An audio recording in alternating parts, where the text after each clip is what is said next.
Frères et sœurs, c'est au nom de notre Seigneur Jésus-Christ que je vous accueille en ce vendredi saint, jour particulier pour l'Église qui fait mémoire de la passion du Christ.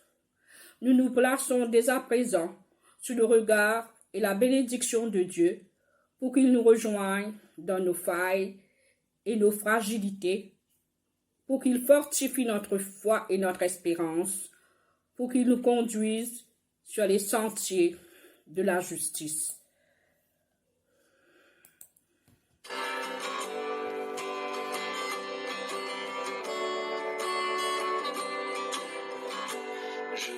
Ton nom éternel, Seigneur, je célèbre ta bonté. Quelle joie tu vis en moi. Quelle joie tu viens pour nous sauver. Tu viens du ciel sur la terre, montrer la voie de la terre à la croix. Payé pour moi, de la croix jusqu'au tombeau, et je tombe jusqu'au ciel, je le ton nom éternel. Lecture de l'arrestation de Jésus, Luc chapitre 22, 47 à 53. Jésus parlait encore quand une foule apparut. Judas, l'un des 12, la conduisit. Il s'approcha de Jésus pour l'embrasser. Mais Jésus lui dit, « Judas, est-ce en l'embrassant que tu trahis le Fils de l'homme ?» Quand les compagnons de Jésus virent ce qui allait arriver, ils lui demandèrent, « Seigneur, devons-nous frapper avec nos épées ?» Et l'un d'eux frappa le serviteur du grand prêtre et lui coupa l'oreille. Mais Jésus dit, « Laissez, cela suffit. » Il toucha l'oreille de cet homme et le guérit. Puis Jésus dit aux chefs des prêtres, aux chefs des gardes du temple et aux anciens qui étaient venus le prendre, « Deviez-vous venir avec des épées et des bâtons comme si j'étais un brigand? Tous les jours j'étais avec vous dans le temple et vous n'avez pas cherché à m'arrêter. Mais cette heure est à vous et la puissance de l'obscurité. » Prions. Père, toi qui nous combles de jour en jour, réponds à l'attente de ceux qui te cherchent dans la nuit, pour qu'ils rencontrent ton amour et le souffle de grâce. Envoie ta lumière dans les lieux de trouble. Éveille en nous l'amitié pour les autres et le goût du partage en ton nom. Amen. Jésus devant le conseil supérieur. Nous poursuivons là. Verset 66. Quand il fit jour, les anciens du peuple juif, les chefs des prêtres et les maîtres de la loi s'assemblèrent. Ils furent amener Jésus devant leur conseil supérieur et lui demandèrent, « Es-tu le Messie? Dis-le-nous. » Il leur répondit, « Si je vous le dis, vous ne me croirez pas. Et si je vous pose une question, vous ne me répondrez pas. Mais dès maintenant, le Fils de l'homme siégera à la droite du Dieu puissant. » Tous dirent alors, « Tu es donc le Fils de Dieu? » Il leur répondit, « Vous le dites, je le suis. » Alors ils dirent, « Nous n'avons plus besoin de témoins, nous avons nous-mêmes entendu ses propres paroles. » L'assemblée entière se leva. Ils emmenèrent Jésus devant Pilate.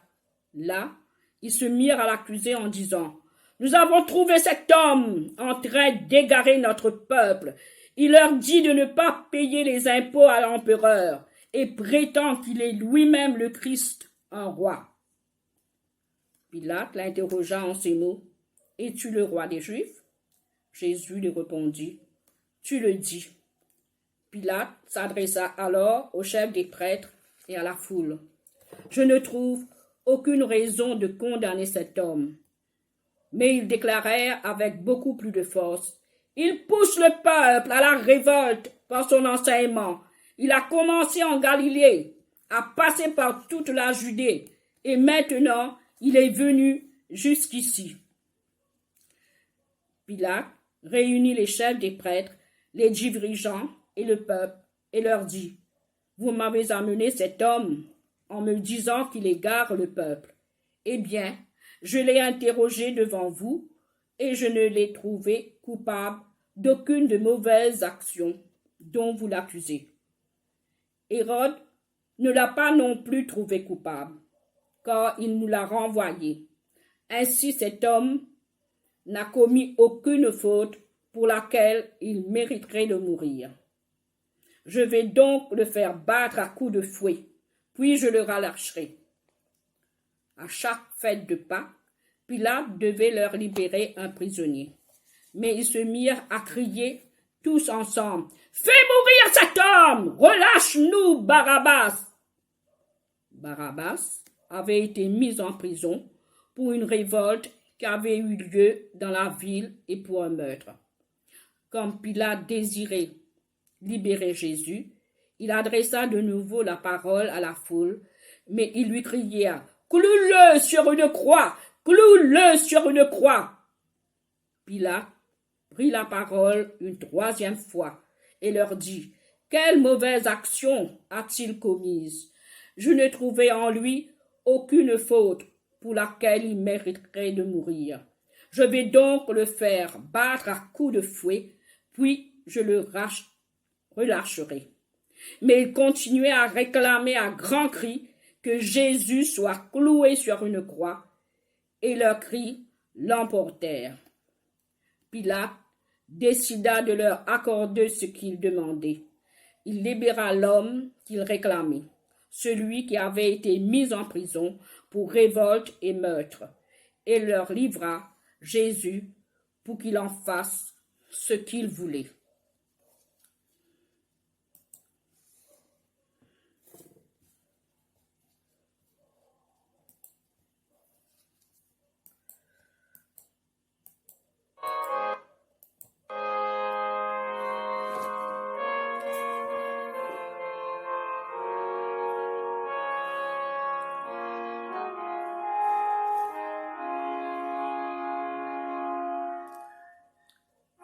Tribunal, Jésus se tient, méprisé seul et sans soutien.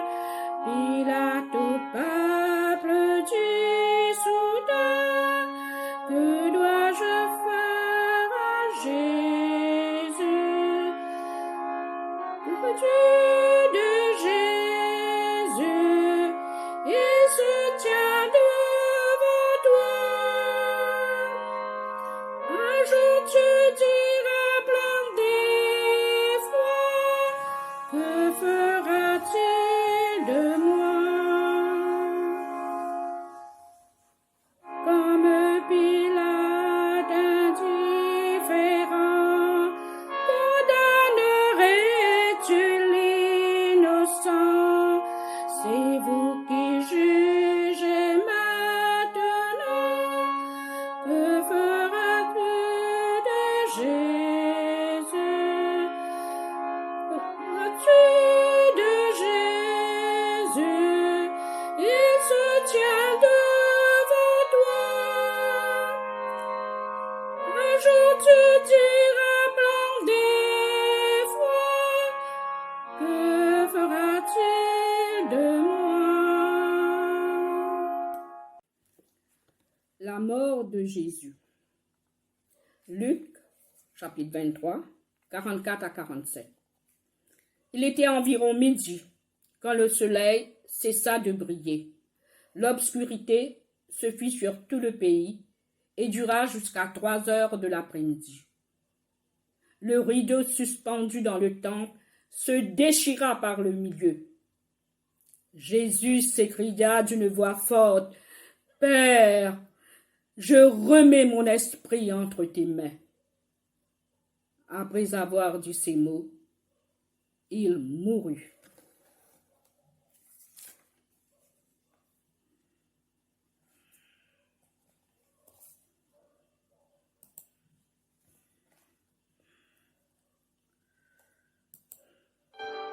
Au-dessus des puissances, au-dessus des rois, au-dessus de la nature et de la création,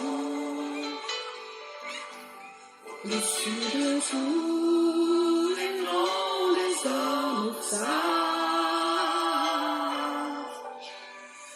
bien avant le monde Dieu existait. Au-dessus des royaumes, au-dessus des rois, au-dessus des merveilles que ce monde a connues, au-dessus de tous les trésors de la terre, rien ne peut mesurer ta valeur.